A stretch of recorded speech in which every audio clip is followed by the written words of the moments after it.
Hello friends, super magic રસોઈમાં મિત્રો હું આપનું સ્વાગત કરું છું. આજે હું આપણે કેરી કાચી અને પાકી બંનેને કઈ રીતે આખું વર્ષ સ્ટોર કરવી ને એ પણ પૂરી ટેકનિક સાથે 3 ટેકનિકથી તમને બતાવું છું મિત્રો. તો તમને ચોક્કસ આ વિડીયો ઉપયોગી થશે. તમને ગમે તો લાઈક કરજો, શેર કરજો અને સબસ્ક્રાઇબ કરવાનું તો ભૂલતા જ નહીં. મિત્રો, સિઝનલ ફ્રૂટ તો બધાને પસંદ જ હોય છે, પણ જ્યારે એની સિઝન જતી રહે છે ને ત્યારે બહુ યાદ આવે છે આપણને. કેરી છે, કઈ પણ જાંબુ છે, તો આ બધી વસ્તુને તમારે સ્ટોર કરવી ને કઈ રીતે સ્ટોર કરવી ને એનું આખું વર્ષ, અને એ પણ તમારે કલર મેન્ટેન રહે, એનો ટેસ્ટ મેન્ટેન રહે, એ બધી જ માહિતી આજે હું તમને આમાં આપીશ. અને એ પણ પ્રિઝર્વેટિવ વગર, વિધાઉટ પ્રિઝર્વેટિવ. કોઈ પણ જાતના બહારના પ્રિઝર્વેટિવ આપણે ઉપયોગ કરવાના નથી, ઘરમાં અવેલેબલ જ છે. તો પણ તમે આખું વર્ષ એનો ટેસ્ટ એવો ને એવો લઈ શકશો. તો એના માટે જો અત્યારે મેં કેરી વિશે પણ તમને થોડીક માહિતી આપી દઉં. મેં હાફૂસ કેરી અને કેસર કેરી બંને લીધી છે. તમને એના વિશે પણ થોડુંક જણાવી દઉં કે હાફૂસ કેરી છે ને મિત્રો, એ એકદમ આવી રીતે ગોળ હોય છે, અને નીચેથી ગોળ અને ઉપરથી પોળી હોય છે. અને આપણે કેસર કેરી છે ને એ આ રીતે હોય છે, જુઓ, લાંબી હોય છે અને લંબગોળ હોય છે આવી રીતે. એટલે હાફૂસ કેરીનો રસ થોડોક થીક હોય છે અને ટેસ્ટમાં એકદમ સરસ મીઠી હોય છે, જ્યારે કેસર કેરીનો રસ થોડોક પાતળો હોય છે. અને તમને કેસર કેરી કાચી થોડીક હશે ને તો પણ એનો રસ ખાટો નહીં લાગે, પણ જો હાફૂસ કેરી થોડીક કાચી હશે ને તો એ તમને ખાટો ટેસ્ટ આપશે. એટલે આટલો ડિફરન્સ છે બંને કેરીમાં. એટલે આપણે હજી પણ હાફૂસ કેરીની સિઝન જોવા મળે છે, તમે બંને કેરીનો સ્ટોર કરી શકો છો. અને બીજું કે આપણે કેરી કાંઈ પણ ઉપયોગ કરતા પહેલા શું કરવાનું છે કે આ રીતે તમારે એને 10 થી 15 મિનિટ આ રીતે પાણીમાં બોળી દેવાની છે. એનું કારણ એ છે કે કોઈ પણ આમાં જો આપણે બેક્ટેરિયા કે જીવજંતુ કે કાંઈ પણ સ્પ્રિંકલ કરેલ હોય ને તો એ તમને આપણને જે ગરમી લાગે છે કેરી ખાધા પછી, સ્કિનમાં અમુક અસર થાય છે, પછી અળાઈઓ નીકળે છે, એ કોઈ પણ પ્રોબ્લેમ તમને આ રીતે કેરી તમે 10 થી 15 મિનિટ પાણીમાં બોળશો ને તો નહીં આવે, કેમ કે એકદમ ઓર્ગેનિક કેરી થઈ જાય છે. એટલે આ પણ ખાસ જરૂરી છે. તો મિત્રો, કેરી છે ને એ ફળનો રાજા કહેવાય છે, અને કેરી જતી રહે છે ને સિઝન ત્યારે આપણને બહુ યાદ આવે છે. પણ જો તમે થોડી ઘણી તમે ફ્રીઝરમાં સ્ટોર કરી હશે ને પૂરી ટેકનિક સાથે અને પૂરી રીત સાથે મિત્રો, તો તમને ક્યારેય પ્રોબ્લેમ નહીં આવે. કયા ટાઈમે તમારે કેરી સ્ટોર કરવી, કયા પોર્શનમાં સ્ટોર કરવી, એ બધી મેથડ A to Z માહિતી હું તમને આજે શેર કરું છું મિત્રો. એમાં શું છે, જો તમે નાના પોર્શનમાં તમે સ્ટોર કરશો, પ્યુરીમાં સ્ટોર કરશો, પીસીસમાં સ્ટોર કરશો, તો અલગ અલગ રીતે આપણે સ્ટોર કરી હશે ને તો આપણને કમ્ફર્ટ રહેશે. કેમ કે આપણે નાના પોર્શનમાં આપણે સ્ટોર કરી હોય ને તો આપણને એ આપણે થોડા મેમ્બર માટે કાઢવી હોય ને તો પણ થઈ શકે. અને પ્યુરીમાં કરી હોય તો આપણે જ્યુસ છે, મેંગો શેક છે, કે આપણે કાંઈ પણ બનાવવું હોય તો એમાં પણ કામ લાગે છે. અને પીસમાં સ્ટોર કરી હોય ને તો આપણે થોડા પીસ કાઢવા હોય તો પણ થઈ શકે છે. એટલે આ બધી રીતે હું તમને આજે શેર કરું છું મિત્રો. તો હવે આપણે પહેલા તો શું કરવાનું છે, તો પહેલા તો આપણે પાકી કેરીને સ્ટોર કરવા માટેની રીત બતાવું. તો પહેલા જો આ કેરી એકદમ પાકેલી છે, આ ગ્રીન છે પણ અંદરથી ઓરેન્જ નીકળશે. તો પહેલા આપણે એની ઉપરની ડંઠલ દૂર કરી લેવાની છે આ રીતે. અને પછી તમારે પિલ્લરથી કે ચપ્પેથી આ રીતે એને છાલ ઉતારી લેવાની છે, એટલે કે રિમૂવ કરી દેવાની છે.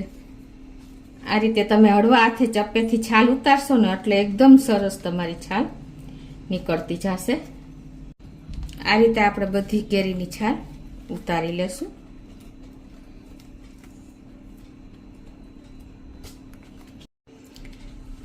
તો આ રીતે જો આપણે છાલ ઉતાર્યા પછી એને તમારે મોટા પીસમાં જ કટ કરવાની છે. અને બીજું ખાસ નોટ કરજો કે તમારે સ્ટીલ કે એલ્યુમિનિયમનું વાસણ નથી વાપરવાનું, કાચના વાસણ બને ત્યાં સુધી વાપરવાનું. કેમ કે જો તમે સમારતા ટાઈમ લાગે છે ને તો પણ તમારી કેરીનો કલર કાળો થઈ જાય છે. પછી આપણે વિચારીએ છીએ કે આ ફ્રીઝરમાં લાંબો ટાઈમ રહીને તો કાળો થઈ ગયો, પણ નહીં મિત્રો. તમે જ્યારે સ્ટીલ કે એલ્યુમિનિયમનું વાસણ વાપરો છો ને ત્યારે જ કલર એનો કાળો થઈ ગયો હોય. જો ટાઈમ લાગે ને તો એકી સાથે તમારે તપેલું ભરીને નહીં સમારવાની. તમારે જેટલી ક્વોન્ટિટી ભરવી ને એટલી સમારીને તરત જ તમારે ફિલ કરી લેવાની, એટલે કે ભરી લેવાની. તો તમારી કેરીનો ટેસ્ટ પણ ચેન્જ નહીં થાય, કલર પણ ચેન્જ નહીં થાય અને આખું વર્ષ એવી ને એવી કેરી રહેશે. એટલે આવી નાની નાની બાબત તમે ખાસ ધ્યાન રાખજો. અને આ રીતે મોટા પીસ એટલે કે જો બે એક આડો ચેકો ને એક ઊભો ચેકો, ચાર જ પીસ એક સાઈડથી નીકળે ને એવડા પીસ કર્યા છે. આ પીસ તમને ગમે ત્યારે કાઢવા હોય તો ઈઝી પડશે. આ રીતે અને આ રીતે બે સાઈડથી તમે આ રીતે હાફ લઈ લેશો ને તો પણ તમને જો આ મોટા પીસમાં જ કેરી સ્ટોર કરવાની છે આપણે, તમને ખ્યાલ આવી જતો હશે.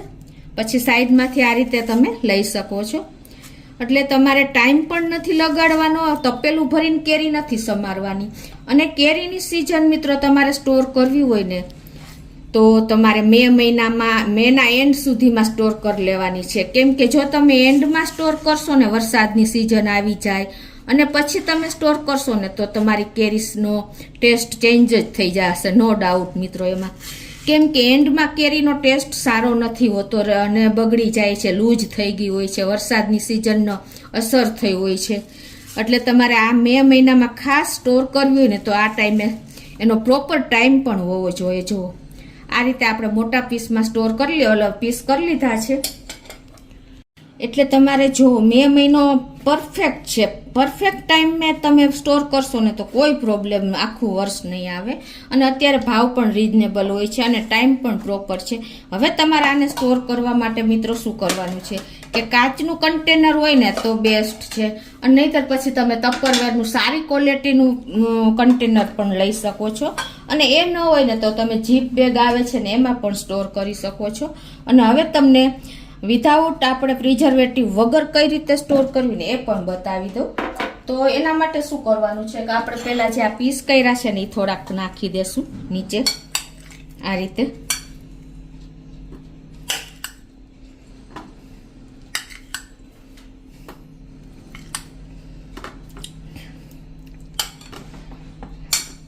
આ રીતે નાખ્યા પછી તમારે એક થર કરી દેવાનો છે. એકી સાથે તમે ખાંડ નાખી દેશો ને તો પણ નહીં ચાલે. આ રીતે તમારે અત્યારે મેં ખાંડનો પાવડર સુગર કર્યો છે. આ રીતે એક થર કર્યા પછી ઉપર આપણે સુગર પાવડર આ રીતે જો ઘરનો જ બનાવેલો છે એ આપણે આ રીતે સ્પ્રિંકલ કરી દેવાનો છે.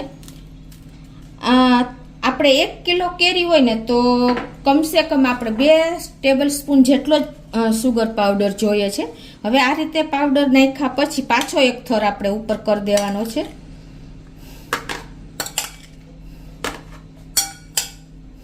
અને પાછી આપણે આ સુગર પાવડરને 1 ચમચી સ્પ્રિંકલ કરી દેવાનો છે આ રીતે. ટૂંકમાં કિલો એ 2 ટેબલ સ્પૂન જ આપણે જોઈએ છે. આના હિસાબે શું થશે, તમારે એનો કલર પણ મેન્ટેન રહેશે અને ટેસ્ટ પણ મેન્ટેન રહેશે, એવો ને એવો રહેશે આખું વર્ષ, કોઈ પ્રોબ્લેમ નહીં આવે. આવી નાની નાની બાબત તમે ખાસ નોટ કરજો. પાછું આપણે ઉપર એક થર કરી દેશું. અને પછી પાછળ આપણે થોડી એવી સુગર ઉપરથી સ્પ્રિંકલ કરી દેશું. અને હવે એને આપણે એકદમ એરટાઈટ ડબ્બો છે તો આ રીતે તમારે ઉપરથી એનું ઢાંકણું બંધ કરી દેવાનું છે. અને આ રીતે તમારે ફ્રીઝરમાં એટલે કે ડીપ ફ્રીજમાં આપણે સ્ટોર કરવા મૂકી દેવાનો છે. આખું વર્ષ તમારે આ ડબ્બો એવો ને એવો રહેશે.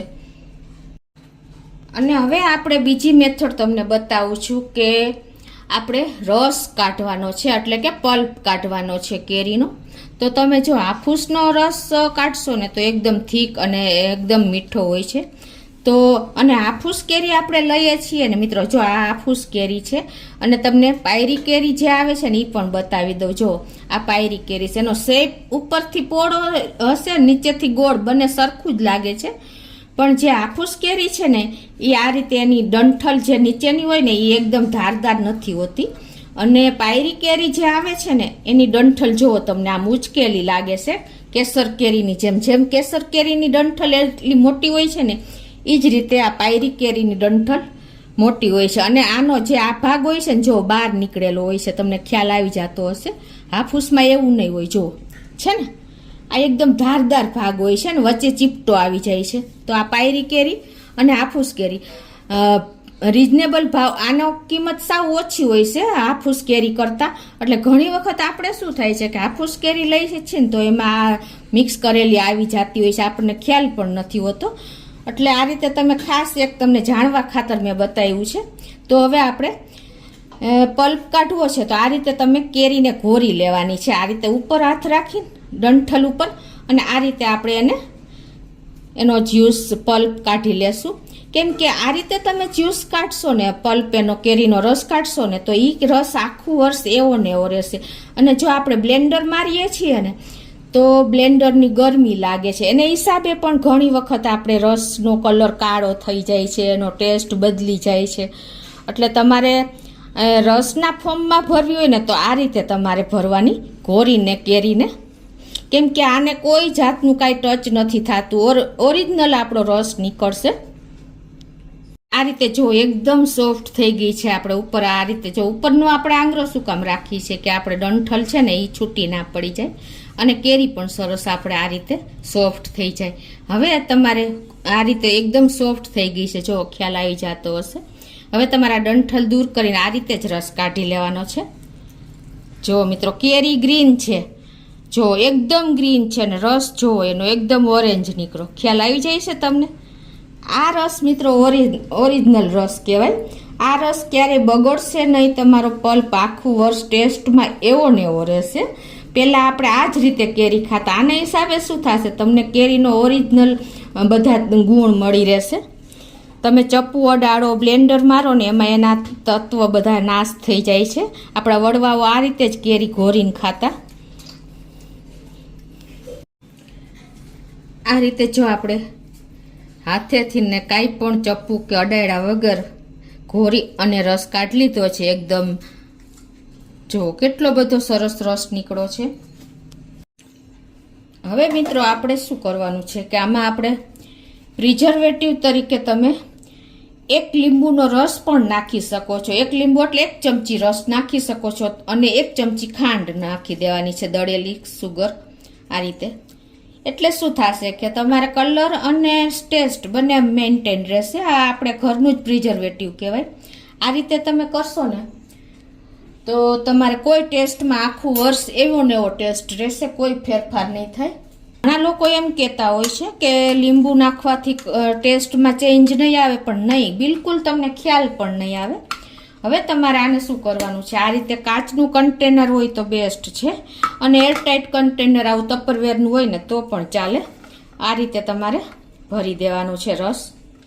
તો તમારે આ રીતે તમારે અનુકૂળતા પ્રમાણે, તમારા ફેમિલી મેમ્બર પ્રમાણે તમે નાના નાના ડબ્બા સ્ટોર કરશો ને તો તમારે એક જ ડબ્બો કાઢવાનો ને ઇનફ થઈ જાય એટલો ભરવાનો છે.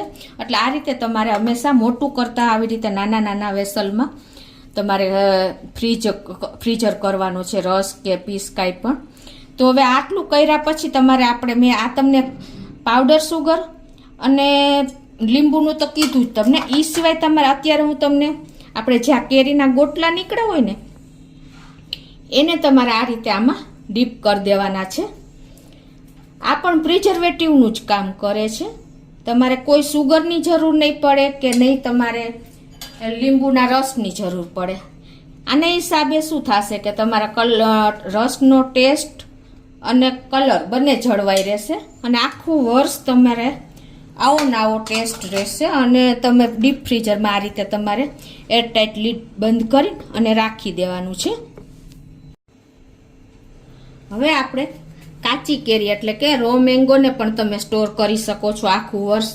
તમારે આને કાંઈ પણ ચટણી બનાવવામાં કે આપણે ચાટ બનાવવામાં કે કોઈ પણ આ જ રીતે વાપરવામાં પણ તમે એને સ્ટોર કરી શકો છો. તેના માટે તમારે આની પહેલાં છાલ ઉતારી નાખવાની છે, ડંઠલ દૂર કરીને. આ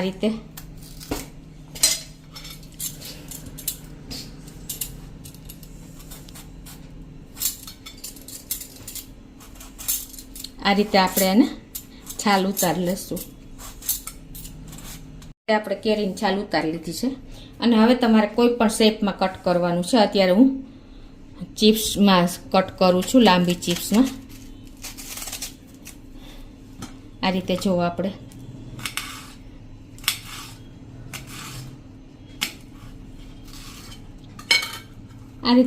લાંબી ચિપ્સમાં કટ કરી લેશું. તો આ રીતે આપણે એને જો ચિપ્સમાં સમારી લીધી છે કાચી કેરીને. હવે આપણે શું કરવાનું છે આને સ્ટોરેજ કરવા માટે કે ગેસ ઓન કરીને આપણે 500 ml પાણી ગરમ મૂકવાનું છે. હવે જો આપણું પાણી એક ઉભરો આવી જાય ને એટલે આમાં આપણે ટેસ્ટ એકોર્ડિંગ 1 ટીસ્પૂન જેવું મીઠું નાખવાનું છે, કેમ કે આપણે પ્રિઝર્વેટિવનું કામ કરે છે મીઠું પણ. તો આપણે જો ઉભરો આવવાની તૈયારી છે. હવે એક ઉભરો આવી ગયો છે તો હવે આપણે 1 ટીસ્પૂન જેવું મીઠું નાખી દેશું અને પાછું આને આપણે 2 થી 3 મિનિટ ઉકાળવાનું છે. હવે જો 2 થી 3 મિનિટ આપણે ઉકળી ગયું છે. હવે આ પાણીને આપણે ઠંડુ કરવાનું છે. આ પાણી પણ જો આપણે મેં બીજી તપેલીમાં એડ કરી દીધું છે અને ઠંડુ થઈ ગયું છે. તો હવે આપણે જેમાં કેરી ભરવી હોય ને એમાં પહેલાં આપણે આ ચિપ્સ નાખી દેવાની છે. આ રીતે કાચી કેરીની જે આપણે ચિપ્સ બનાવી છે એ.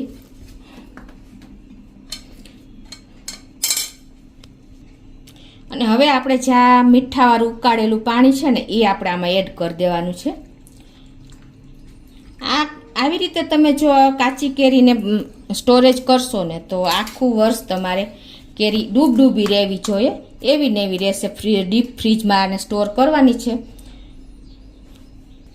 કેમ કે આ રીતે તમે જો પાણી ઉકાળ્યું ને એટલે પાણીમાં જે બેક્ટેરિયા કે જમ્સ હશે ને એ બળી ગયા અને મીઠું પ્રિઝર્વેટિવનું કામ કરે છે. એટલે તમારે કેરી આખું વર્ષ આવીને આવી રહેશે. તમારી ચટણી, ચાટ કે કોઈ પણ આ જ ફોર્મમાં તમે ઉપયોગ કરી શકો છો. અને બીજું કે ઘણા લોકો એમ કહે છે કે કેરી લૂઝ થઈ જાય, પણ જો તમારે થોડી ઘણી લૂઝ થાય તો આપણે ચટણીમાં હંમેશા આપણે લૂઝ જ વાપરતા હોઈએ છીએ. અને રહી વાત ચાટની, તો તમારે આ રીતે કરી શકો છો. પ્લસ તમે છાલ સહિત તમે ચિપ્સ કે પીસ કરશો ને તો પણ આ જ રીતે તમારે સ્ટોર કરવાની છે. તો એ કેરી આ કરતાં થોડીક કડક રહેશે. હવે આને આપણે ઢાંકણ એરટાઈટ ડબ્બાને લીડ બંધ કરી અને આપણે ડીપ ફ્રીજમાં મૂકી દેવાની છે.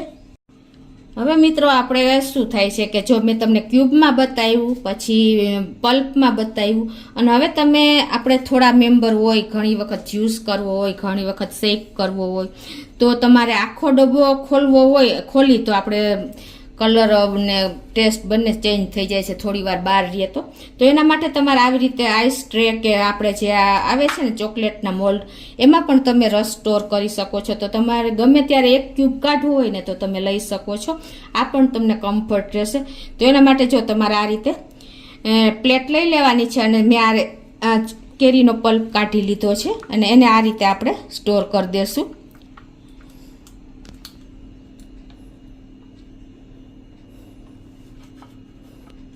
એટલે આ રીતે તમે જો ફ્રોઝન કરી દેવાનો અને પછી આના જે ક્યુબ થાય છે ને તમે જીપ બેગમાં ભરી દેવાના.